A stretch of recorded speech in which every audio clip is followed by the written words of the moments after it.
Welcome. Today, we're going to tear down one of the biggest ideas in the business world, that you find great startup ideas by brainstorming. We're going to explore why that's pretty much a myth and how the founders of companies like, Apple and Google found their game-changing ideas by doing the exact opposite. So, let's dive in. So this is it, right? This is the question that keeps every aspiring founder up at night. You're just staring at a blank page, trying to force a billion-dollar idea into existence out of absolutely nothing. And that pressure, wow, it can be totally paralyzing. It makes you feel like you can't even get started. And what's the advice everyone gives you? It's straight out of an MBA textbook. You know the drill. Lock yourself in a room, brainstorm a bunch of ideas, do a deep market analysis, write a 50-page business plan. It all sounds so structured, so logical, and, well, it's almost always the wrong way to go. So what's the real secret? It's this powerful, kind of weird paradox. The best way to get startup ideas is to stop trying to think of startup ideas. I know, it sounds completely backward, but really getting this one concept is what separates the companies that just sound good on paper from the ones that, actually change the world. Okay, so let's dig into our first section, what I'm calling the great idea myth. This is that whole belief that you can just schedule an ideas meeting from 2 to 4 p.m. and invent a brilliant company. And it's a trap, one that doesn't lead to innovation, but to a very specific and very frustrating kind of failure. See, here's the danger when you try to force it. Your brain doesn't actually produce breakthroughs. Instead, it comes up with ideas that just sound plausible. You know the type. They're the kind of things you can easily defend in a meeting, like a social network for dog walkers, or a subscription box for artisanal cheese. They sound like startups, but they're missing that crucial spark. And you can waste months, even years, building something nobody really wants. So if brainstorming is a dead end, what actually works? Well, that brings us right to section 2, the side project secret. The truth is, most of the companies that transformed our world didn't start with a business plan. Nope, they started as hobbies, or academic projects, or just something cool the founders wanted to build for themselves.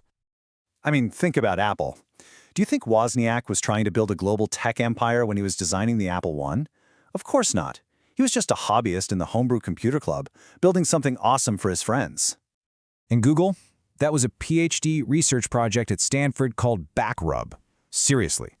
Larry and Sergey weren't trying to create an advertising behemoth. They were just genuinely fascinated by the structure of the web and wanted to find a better way to rank pages.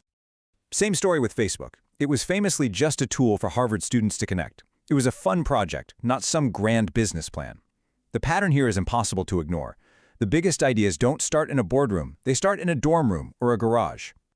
And this right here is the reason why this whole side project thing works so well. Truly great ideas are outliers.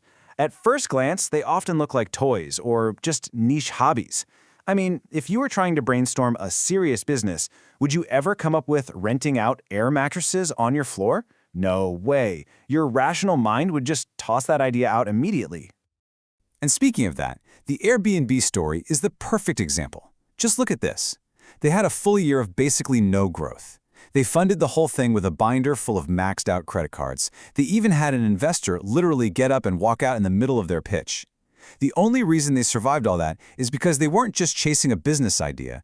They'd been hosts themselves, and they truly believed in the experience. That genuine passion is what pulls you through the impossible times. So, if the secret is working on passion projects, how do you develop the right kind of passions? That brings us to section 3, how to see the future.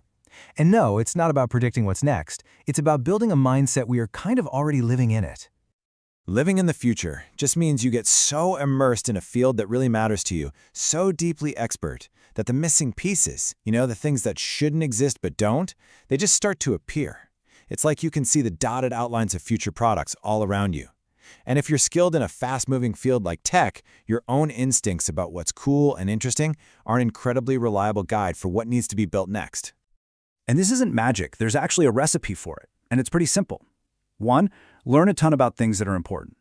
2, genuinely follow your curiosity and work on problems that you find fascinating. And 3, team up with people you actually like and respect. This combination doesn't just randomly generate ideas, it naturally brings you together with the people who will probably become your co-founders. The classic story of Steve Jobs studying calligraphy is a perfect case study. He didn't take that class thinking, this will help me build a computer company one day. That would have been nuts. He just did it because he loved it, because he was interested in it. But years later, that deep and what seemed like useless knowledge of typography gave the Macintosh a killer advantage. Okay, so you followed your interests, you've built a cool project. Now what? How do you turn that thing into an actual company?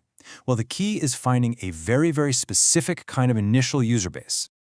So, most founders make a huge mistake right here. They aim for some massive, theoretical market of people who might want their products someday if it's perfect. The right move is to find what's called a larval market. That's a small, very specific group of people who are so desperate for a solution that they want your buggy, imperfect version of it right now. These first users, they're like the seed for your entire company. They don't care that you're an unknown brand or that your product has flaws. Their problem is so painful that they'll embrace your solution and give you the exact feedback you need to grow from that tiny seed into something much, much bigger. So let's just end with this thought. Stop asking yourself how to find a startup idea. Instead, ask yourself this: what are you so curious about, so interested in, that you just can't help but build something? Forget the business plan for a minute. Forget the market size. What do you love enough to make? Because that, right there, that's where the future really begins.